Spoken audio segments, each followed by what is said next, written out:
Today, we get to hear from our guest whose goal from the fourth grade was to make a Division I basketball team. And now he's done exactly that.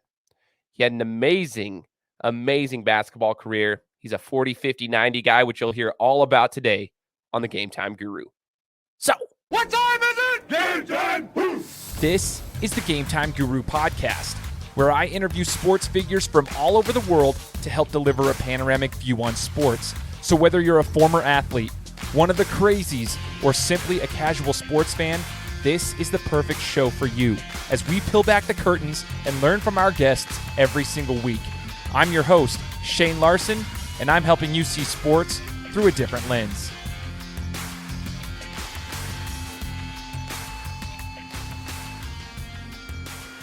what is up, everybody? Welcome out to another episode of the Gametime Guru Podcast. I am your host, Shane Larson, here on the show, bringing you new guests every single week as we get to learn their stories and learn from them. It's going to be amazing, and today's no different. Before we get started, though, I got to give the housekeeping items out of the way. Hit that subscribe button on whichever platform you're listening on. If you have an iPhone or any Apple device, for that matter, make sure to give me a review on Apple Podcasts. That's how we get the show to grow so that our guests can be heard in all places, including all 90-plus countries that we're in right now. So make sure to get the reviews on there so we can continue with the growth of the show. Today's a special opportunity for me, guys, as I'm, speaking with an amazing guest who's representing the state of Idaho in the right way. We don't get a lot of love over here for our high school athletes, and that's what we're trying to change here, getting the exposure that they deserve. And this guest has quite the story, has done an amazing job, and is now going to be playing at the Division I level here out of Idaho. And so we're going to talk to him about that, where he's going, and all about his career. His name's Lloyer Driggs. So, Lloyer, thanks so much for joining us, brother. Yes, thank you. Thank you for having me on. Appreciate it. Absolutely, man. So, Lloyer, you play for Thunder Ridge. Even the guys in high school, I was talking to some guys around here about Thunder Ridge, and they had no idea where it's at. So give us a little bit of a breakdown for those, especially not even just in Idaho, but those who are listening around the world, especially in the U.S. Where is Thunder Ridge, and what's the city like that it's located in, and what's it like in this area? So Thunder Ridge is in Idaho Falls, Idaho, which is located in the southeast, about 3 hours away from Salt Lake. It's a brand new school. We were created like 3 years ago. It's split Bonneville and Hillcrest, and so just combined Bonneville and Hillcrest kids. Idaho Falls is great. I mean, I'm pretty sure it's the second biggest city in Idaho right now, behind Boise.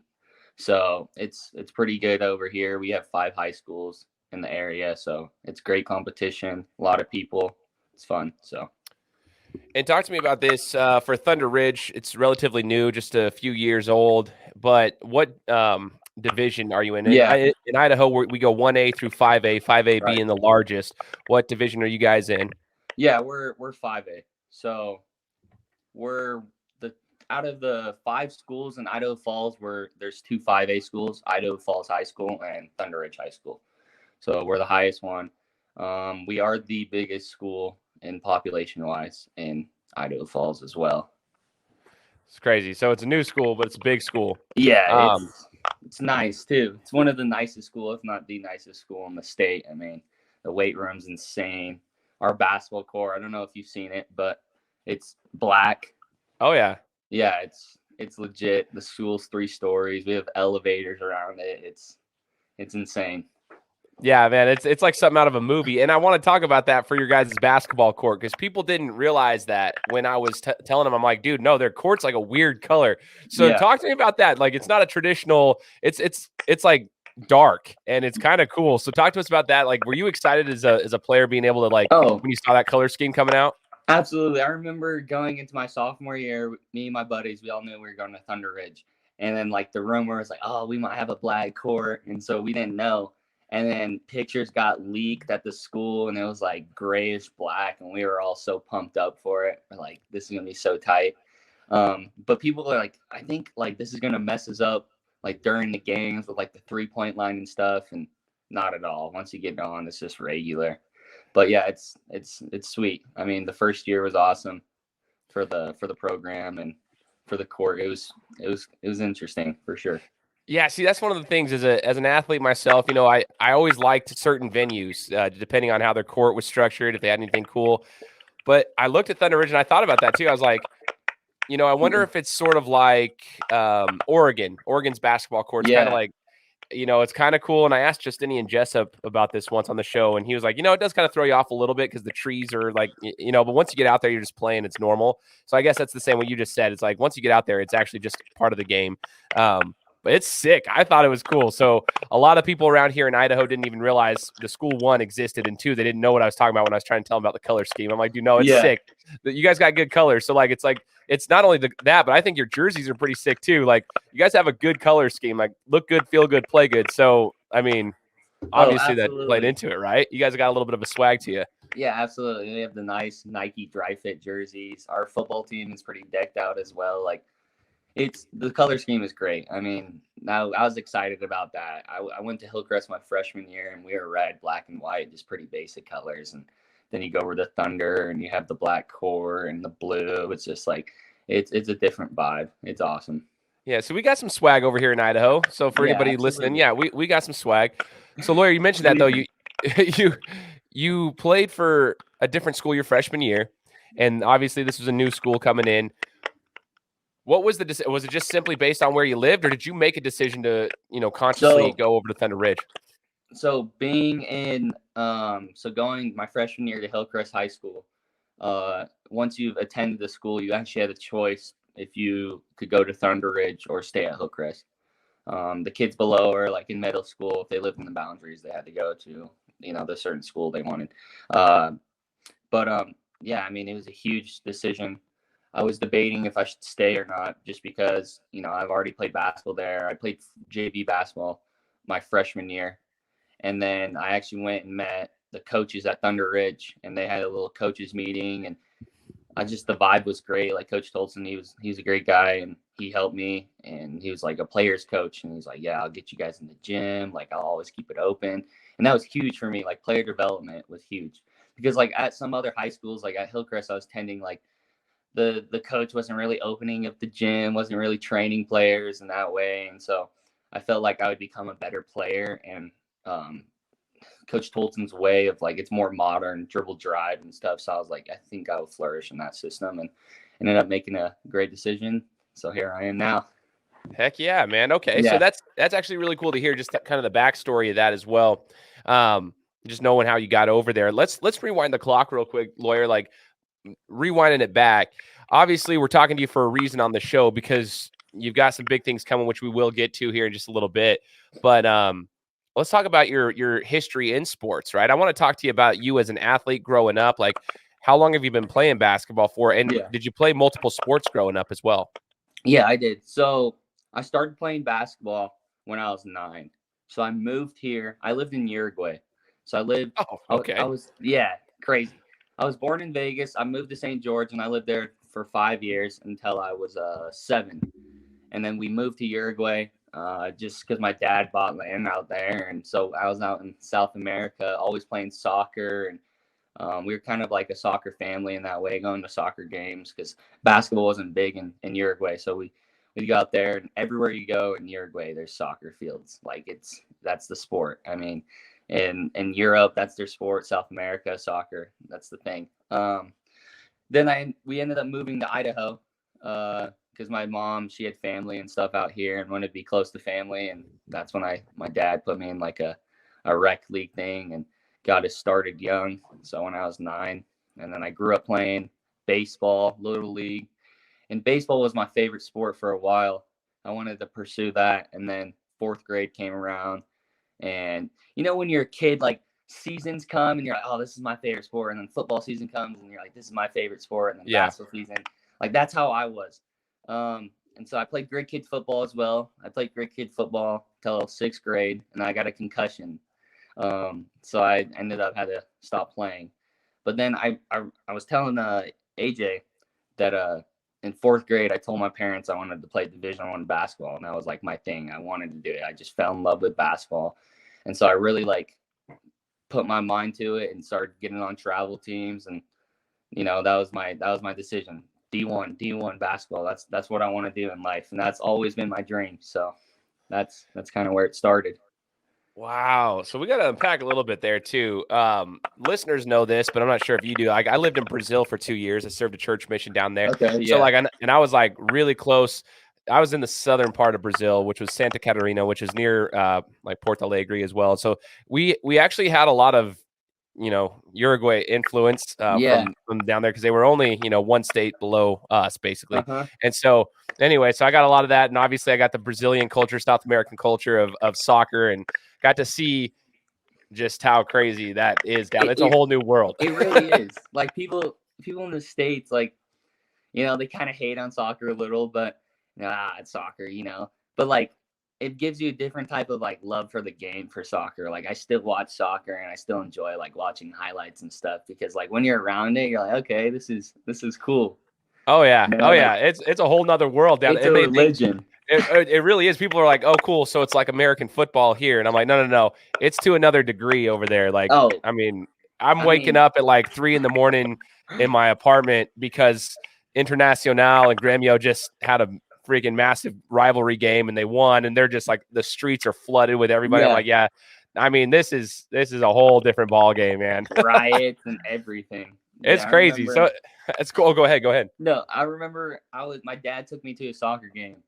And there's this team called Penarol and Nacional. They're like the two rivals, and in Uruguay, and people would literally poop on the side of the stairs because they didn't want to miss the game, and then run back in. Like he would like cover my eyes, and I was like, "This is ridiculous! Like people are crazy here."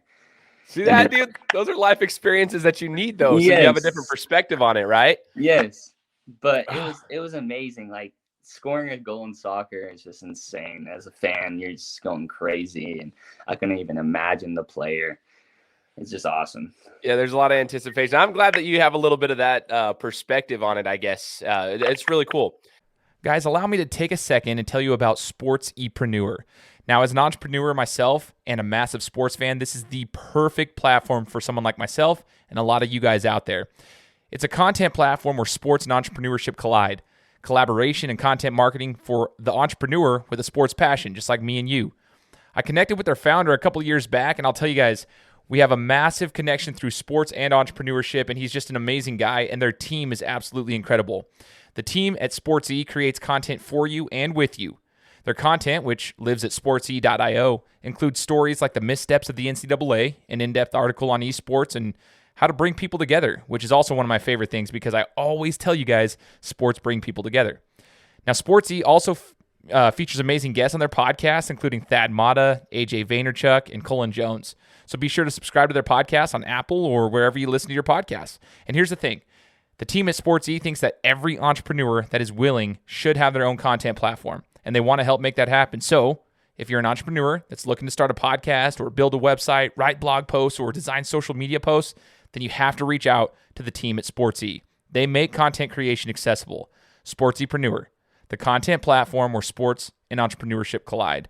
Learn more at sportse.io or connect with the founder on Twitter at Eric_Kaz. That's ERIC_KAZ.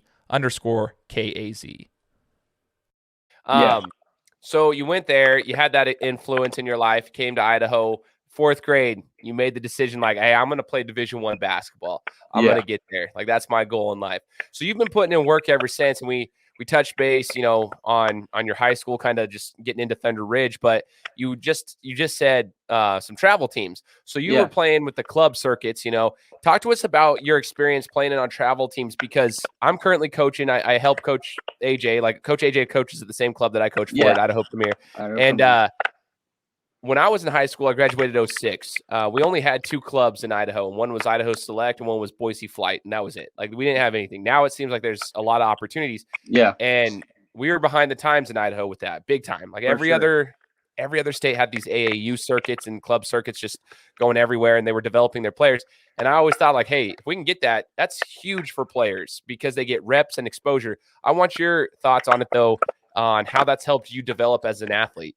Oh, I mean, it's helped tremendously. I think people think they're good and they're like playing their little small town, and then you go play AAU basketball and you're playing against kids from Illinois, New York, and you really open your eyes and you're like, dang, like, I need to get better. And so I think, like, I wasn't used to like the physicality, because AAU is physical, and I was just some skinny, like, little white kid, and I didn't really understand, and I had the skills, but I wasn't really like had the killer. I've always had that competitive mindset, but I really think it clicked in AAU where I was like, I don't want to be embarrassed. And so like that pushed me to work harder, and it developed my game guarding these guys and them guarding me and just being around great athletes and great competition all the time, always entering, the highest level of the tournament, platinum division, and just playing against those guys. And then once you get to, you start working, you start killing little, and you're like, okay, like I can play with these people. Like this guy's like ranked or whatever, and I'm over here busting him. So it's like it gives you some good self-confidence going forward, and that helped me tremendously in my game was AAU basketball. People don't really understand how important that is, and you're playing a lot of games too. You're getting better. You're learning more game-like situations. So when high school season comes around, you've played like 50 games, so this isn't new.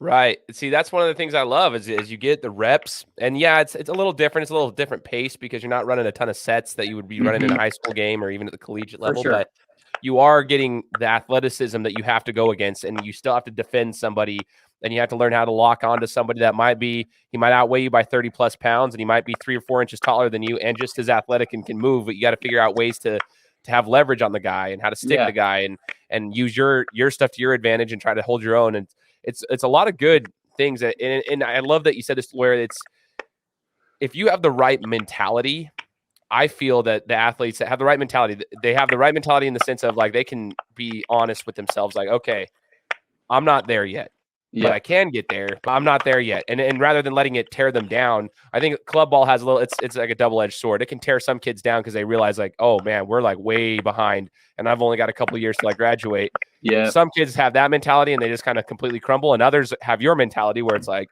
okay, I got to work. I'm not there yet, but I got to work. And now I know what I need to do to get there. And so it's kind of cool that way. And it's cool to see that it helped you in your progression.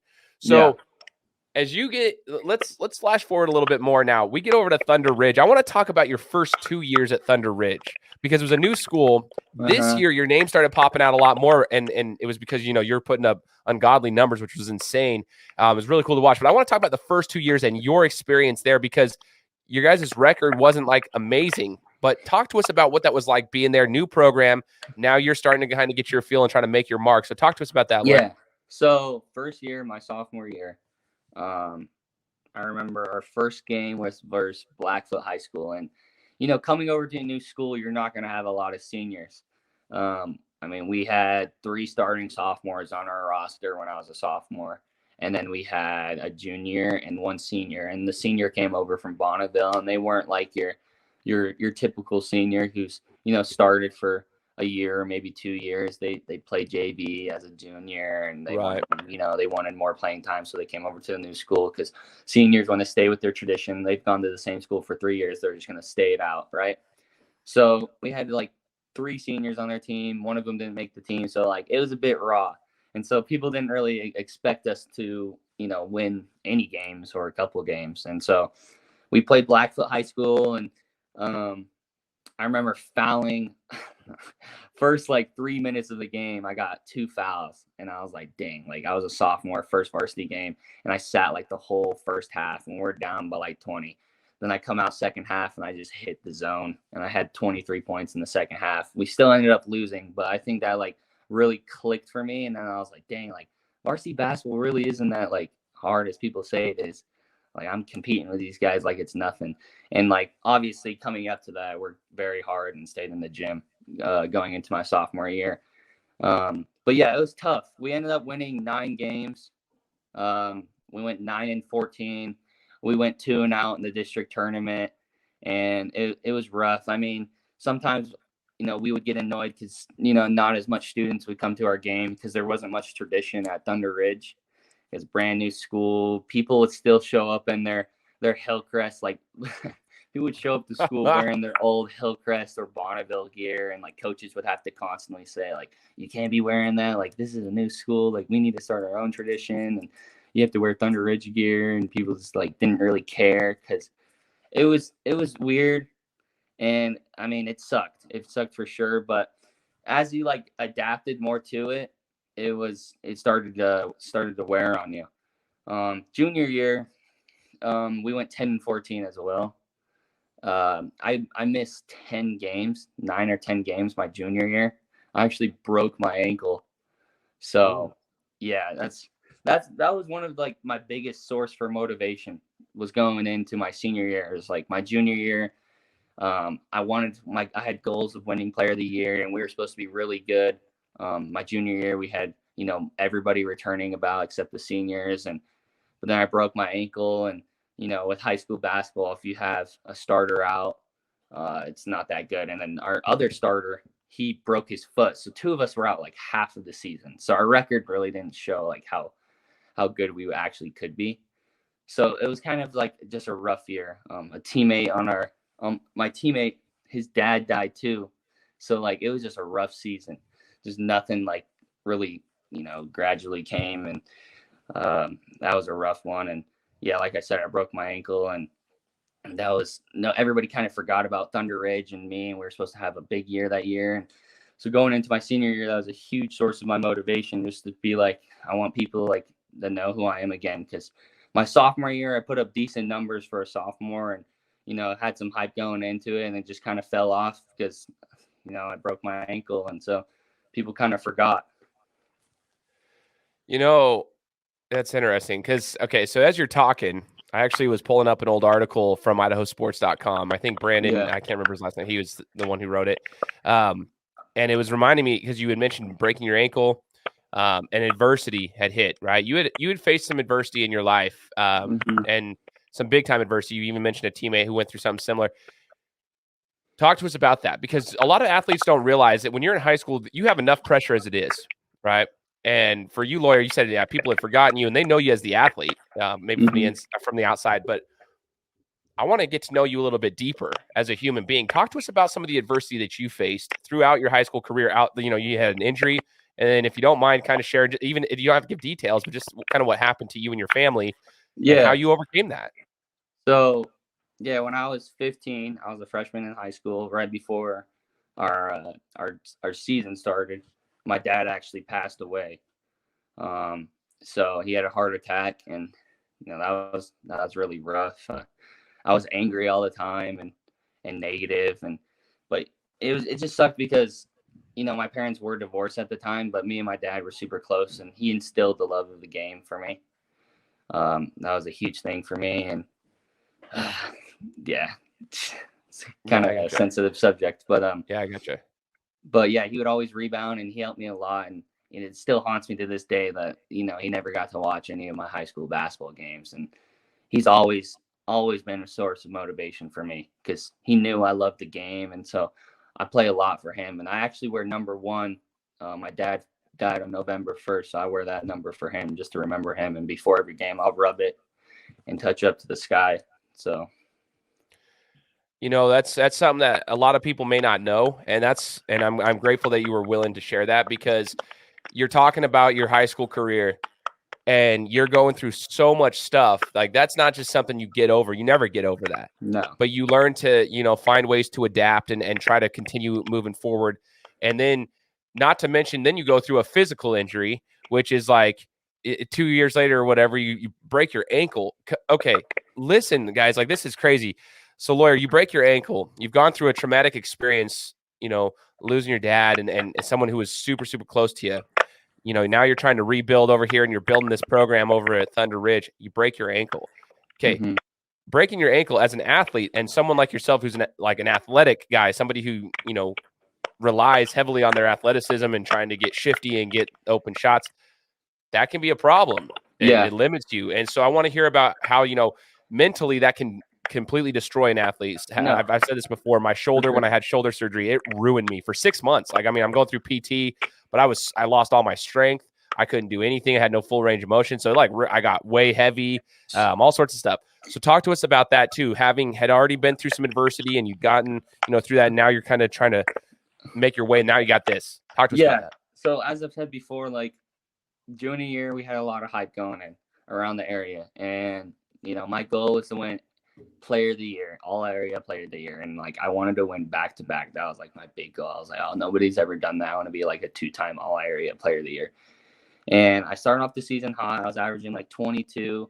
And then the third game, obviously, I broke my ankle, and that put me in like a state that, like, honestly, I was kind of depressed. I was depressed. You put in so much work in the off season, waking up at 5 a.m, putting up 500 shots, and then going after school and more 500 shots and more skill work. I was super motivated, and then third game of the season, you break your ankle, and all that work kind of just like stops, and you're just like, really? Like, what is God trying to teach me here? And, your team ends up losing more games, and you're still on the sidelines, and this is the game that you've loved and you've wanted to, like, I've worked all summer for these moments, and kind of like, personally, like, those accolades, you think start to slip away because you missed 10 games. So that doesn't really like matter to like the press and things like that. And then obviously it was hard to get back in a groove with our team coming back, and then our other point guard, getting injured as well. But yeah, I didn't tell a lot of people this, but my family kind of knew, like, mentally an injury is just not the same. For a while, it's just not the same. And I was just depressed. I had to get out like a little slump for sure, and started to, do shots with 1 foot on my own, and sitting there every day at practice, just icing it. It was rough.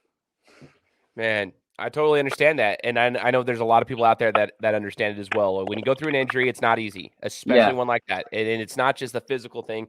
It's the mental thing that goes through your mind, because everything you've worked for gets halted.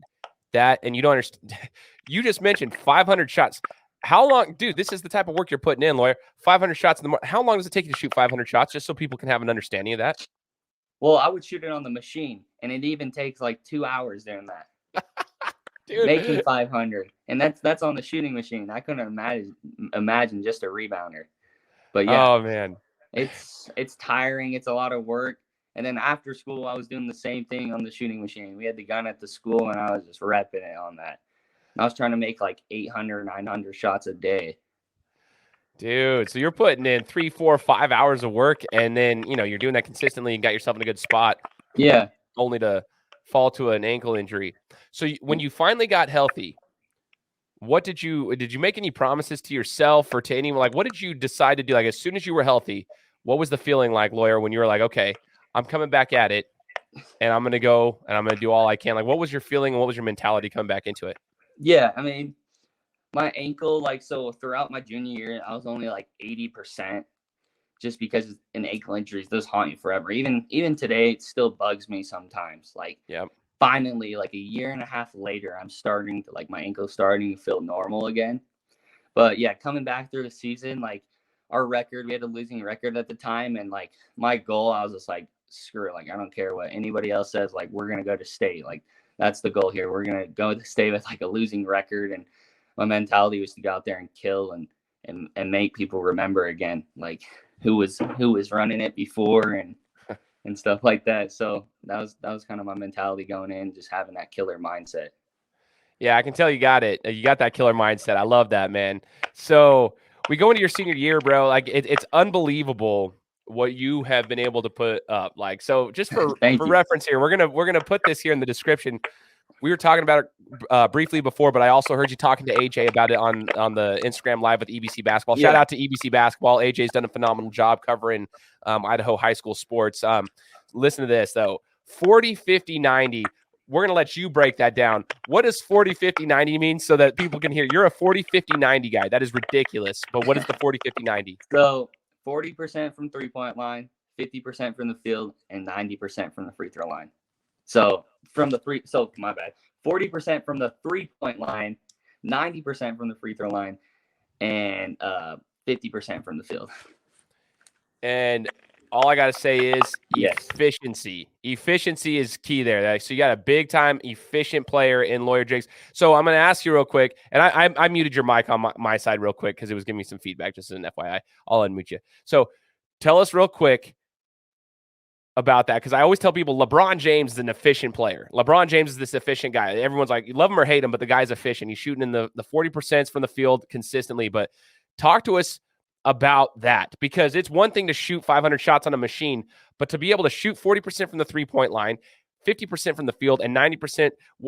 Oh my gosh, dude, that's unbelievable. It's unheard of. That's like Steph Curry type numbers. Okay, that's what I would put it to. But what college coach doesn't want to see that, right? You want to be efficient because you can be on the court. But what made you want to be so? I guess you're just dynamic and lethal from everywhere on the court. So, no, efficiency is huge. Being 5'11" and from a small town, averaging 25 points on 30%, 40% is not really going to get you recruited, right? Nobody likes, inefficient scorers. It's just like, that's what we call ball hogs, our inefficient scorers. Yeah, being efficiency is huge. Percentages now, like analytically today, like how the game has changed, like people want efficient shooters. And so, like, as I said before, being, 5'11", like kid from Idaho Falls, Idaho, you're going to have to separate yourself from the pack. And I think I really did that with shooting this year because, 180 shooters are unheard of. And in high school basketball, it's unheard of. And so NBA it's hard. It's unreal. And that's what's so cool about it is you were able to do this at 5'11", first off. And we didn't talk about your height before. Now we get to talk about your height. 40% from the three-point line, 50% from the field, 90% from the free throw line. You're an efficient player. You're a dependable player. One of the things I can't stand, Lloyer, as a basketball player myself and just a fan of the game, is like we've got dudes on the court, even at the NBA level, who, they're great and all, but come the last 2.5, 3 minutes of the game, you can't have them on the court because they can't hit their free throws. One of my biggest things is can't hit your free throws. You're a 90% free throw shooter. That I am huge about free throws. So I actually want, first, before we get into your height, let's talk about free throws and how important those are. Everybody knows me, that knows that I'll never stop talking about free throws. I get so mad at teams that can't hit their free throws. It's the easiest shot in the world. But what do you like have in your mindset to shoot a free throw, and like what makes it so smooth for you? So these listeners can figure this out. Some of these other athletes around here. Always, in practice, we'll always be like, it's free. I mean, it's a free point. This is jokingly. It's free. But yeah, stepping up to the line, I always like adrenaline in games. I always like just to take a little step back from the free throw line, take a deep breath, and then go through my routine and just kind of like focus on the rim for about 2 seconds. And then all the muscle memory just clicks in and just flick your wrist. And, after you've repped it out so many times, it just becomes like automatic. And then in practice, I'll play this game a lot I call it free throw fun. And so, making like 100 free throws in a row is fun and all, but to a point, like you want to challenge yourself. So what I do is you have 5 shots. You have to hit 5 different shots and you have to do it all in a row. So you have to hit front iron make, back iron make, swish, free shot, and then backboard. So your ball you have to shoot it. It has to hit the front of the rim, go in, then shoot it, back iron, go in, and then you have to swish it, and then you have a free shot. So whatever happens, and then you have to bank it in for your last shot. So I got my team on that, and we play that. We would run that all the time after practice, just a little competition thing, and I think that helped a lot with my free throws. Just manipulating the shot all the time, it helps. Dude, it doesn't matter how it goes in. You know how to make it either way. Yeah. I love that, dude. That's you should try it out sometime. It's fun. I will be. I'm clipping this. I can already tell everybody right now. I'm going to clip this. I'm going to have this as a little side thing so I can remember this, so I can go do that stuff. So, and I want all the listeners, even the kids that I coach and those who are part of the clubs and anybody around here, listen to that little clip right there. That's awesome, Lloyer. So, at 5'11", though, okay, the reality is I tell people this all the time. Like, I'm 6'2", and I was a short guard. Okay, mm-hmm. So when I played for Meridian back in 2006, so that's when I graduated. But I remember, like, I was literally one of the smallest guards. Like, I would guard dudes who are 6'4", 6'5", because at the Division I level, the NBA level, that's the guard size. It's 6'4", 6'5". That is a shooting guard size. Point guards are even 6'3" these days. It's kind of just the reality of how it is, especially in the United States, where our best athletes are playing basketball. That's just how it is. Like other countries, best athletes play soccer. Our best athletes play basketball and then football. Mm-hmm. So you got tall dudes. 5'11", being able to hold your own out there. I want to know, like, what are you hitting the weights? What is your workout routine outside of just shooting? And obviously you can put the ball up there. How are you so durable? Coming off an injury and being able to hold your own. Yeah. So being crafty is huge, just getting your shot off and change your pace or big into it. But yeah, I started hitting the weight room pretty hard going into my sophomore year, and I've kind of just stayed consistent with it throughout the whole process. And so my daily routine, I wake up, I go lift, and then I do skills training, and then towards the end of the day, it's just more just stationary stuff, kind of light work, because you're kind of drained from the lifting and the skills training, just putting up shots. That's kind of what I do 6 days a week. It varies, but mostly 6 days a week, 2 times a day. Every once in a while, I'll try to fit in the stationary shooting throughout it. Just if I'm not feeling like too good, if my skill session was average and I didn't feel like I made enough shots, or my shot was short or whatever, I want to put up more. So that's kind of the daily thing throughout the week. Okay, so tell us this then, like for those who are like, okay, that sounds cool. How many hours of work, and this is on top of being a student, so how many hours of work are you putting in on the basketball side of things, including weights and skills training and shooting, all that stuff? How many do you think per day you put in hours on top of being a student? Yeah, probably about 2.5. And you don't need to be in the gym for like 3-4 hours a day. Like I come in, I get about a skill session, about an hour and a half, just straight work, game like reps. Like you're going to be exhausted. And then, as I've said before, I'm doing some stationary shooting as well. And that takes about, half an hour to an hour, nothing too crazy. And then as you do that gradually, game reps 5-6 times a week, you really start to see your game like improve, skyrocket.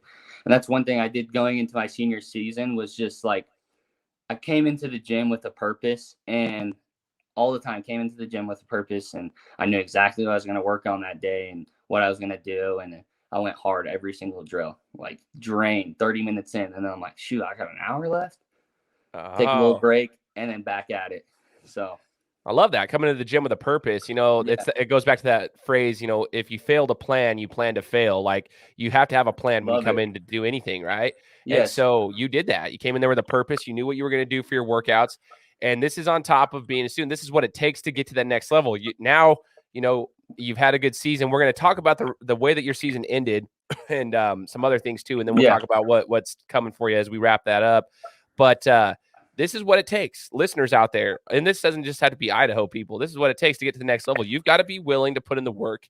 You're going game reps. You're not just coming in there dinking around, shooting a ball. You've got to be doing game reps, which everybody knows there's difference between game speed and then just shooting around speed. You've got to put yourself in situations, coming off screens, little tiny things. You're going to be at different angles coming off, just trying to get body balance, all that kind of stuff. So you're crafty. Obviously, you knew you had to work on stuff being 5'11". So this is the type of work that it requires. You're doing the work that's required. How about this? Let's talk about this. So everyone's like, okay, cool. We've heard about his junior year. He broke his ankle and it didn't finish the way they wanted necessarily, but he still worked hard. Sophomore year, all that stuff. They were building the culture there. But senior year, I mean, you guys had an amazing season, regular season, right? Yeah. So let's talk about the ups and downs of this senior year of yours, because obviously, like, okay, he's a 40, 50, 90 guy. What happened this year? Did you guys win the state championship? People might be asking that if they're not from Idaho. So talk to us about your senior year. No, our senior year is great. We finished the season 19-3, which is, a great record in high school basketball. And then we ended up 18-3. We finished the season 18-3. Going into postseason play, we ended up finishing the season 19-5. So for those viewers out there, see how we went in the postseason.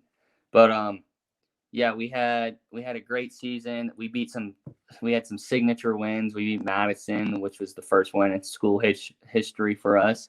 Never beaten them the 2 years before. And you know how they are. They're kind of a powerhouse in Eastern Idaho, and they have a great culture and consistently win every year.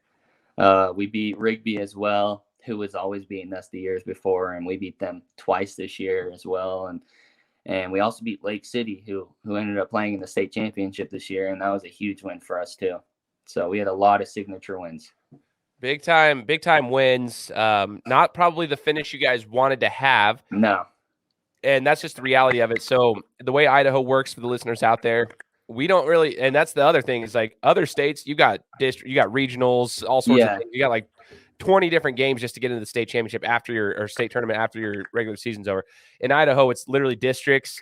And some districts actually have like 2, 3, 4 chances to get into the state tournament. We Yeah. have it a little bit different. So that's why it's unfortunate when you have such a promising regular season and then the district, it could just all go wrong in districts. Like, Yep.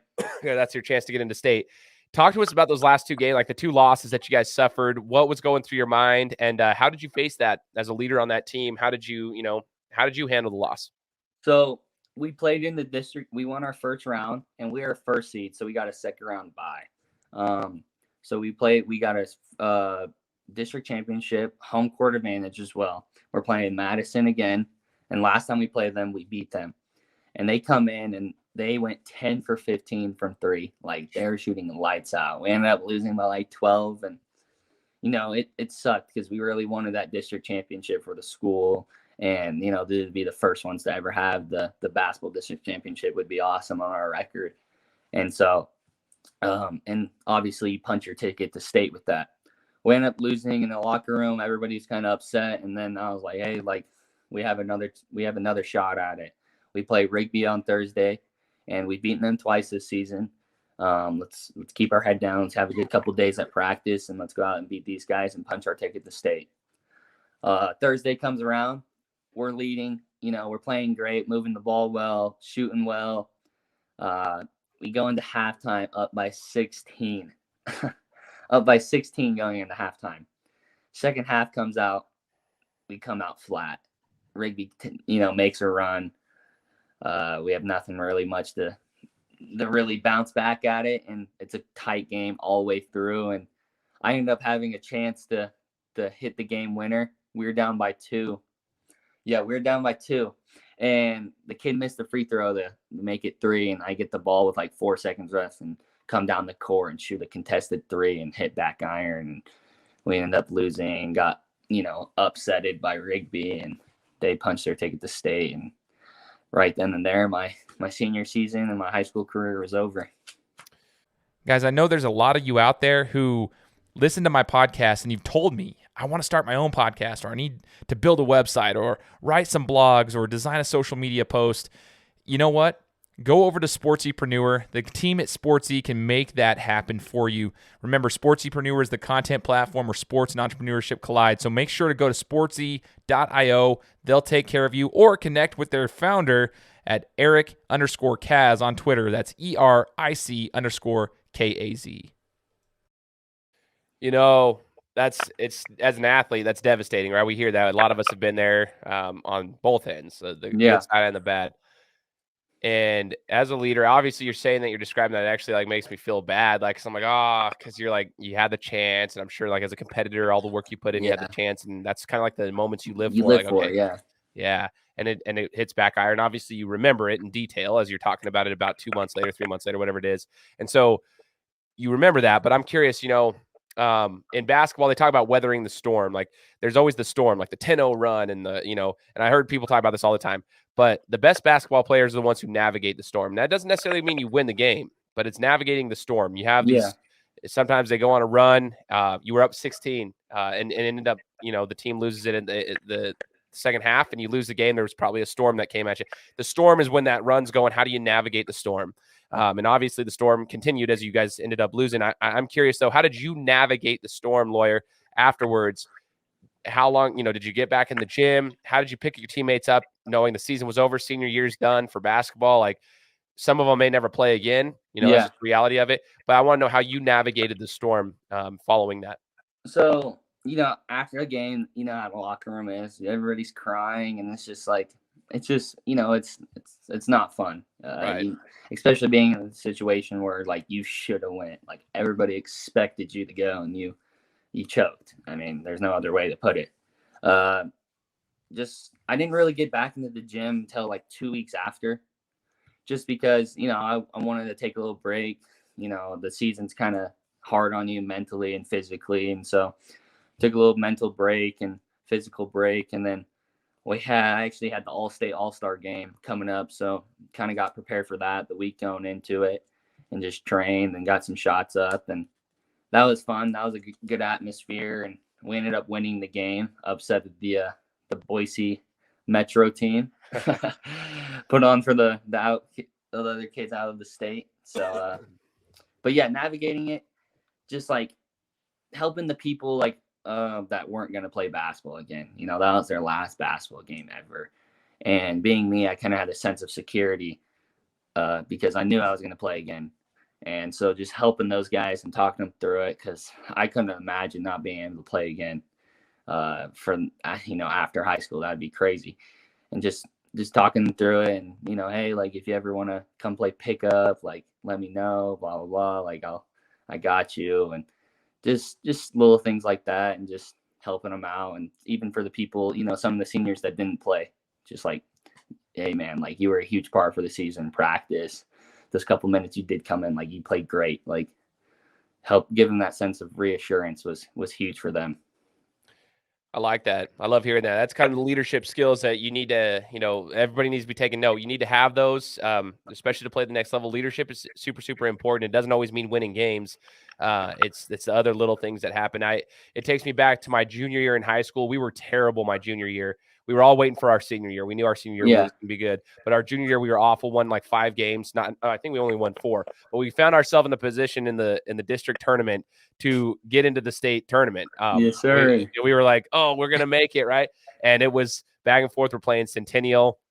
Should have beat them. And we knew if we won, we would be playing Eagle in the state tournament first round, and we had actually beaten Eagle, and they didn't like us because we had a weird matchup. It was just a weird. It was just they were number 1 seed.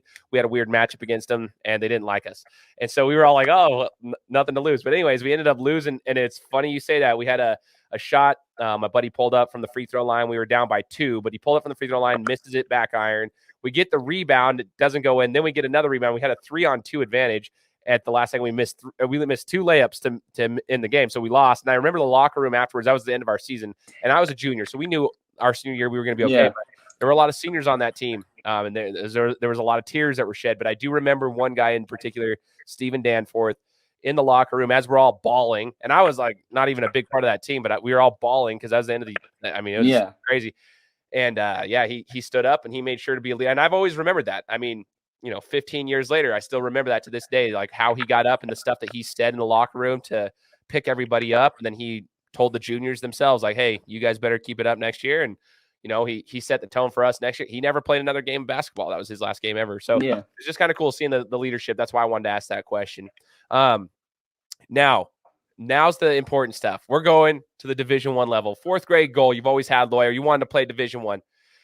Tarleton State, right? Yes, yeah. Okay. I don't know if I'm mispronouncing that or not. No, that's right. Because I've been looking them up. I mean, ever since I've been hearing about you, I've been looking them up a little bit. What was the decision to go there? Because this is interesting because they're in the WAC, if I'm not mistaken. Yeah. And so they're a school out of Texas. But I'm curious, what caused you to want to go there? I mean, you went to are they out of Texas? Am I saying that right? Yeah, they're out of Texas. Yeah, that's what I thought. Okay, yes, sir. You're going there. Thunder Ridge was one of those situations too. It's like a newer school. Like not a lot of people knew of it, obviously. Now you're going here. It kind of feels like it's part of your DNA. But what was the decision that drove you to Tarleton State? So it's only going there this year. It's going to be their 2nd year in Division I. So they made the jump from D2 to D1. The coach, Billy Gillespie. I mean that guy. He's SEC Coach of the Year, WAC Coach of the Year. Coached at Kentucky, Texas A&M, Texas Tech, the high majors, and he's coached over 46 NBA players. And he's a hard-nosed coach, and he's going to ask a lot of you from player standpoint, and he's going to push you. And so that was huge going into my decision. Just like the coach, being able to be coached by this guy. He's coached the best, and it was an honor that he recruited me. And so that showed a lot from him, his standpoint, recruiting a kid out of Idaho. It meant a lot to me. And obviously my cousin, my basketball trainer, he lives in Texas too, and he's only 45, 50 minutes away. And so that played a good part in my player development as well. So he'd come drive up and we'll get after it down there and consistently. So that was huge for me. So cool. What are you most excited for at the Division I level? Now that this is a dream that's like a reality now, what are you most excited for, man? Yeah, it's crazy to think about sometimes. Sometimes you catch yourself dang.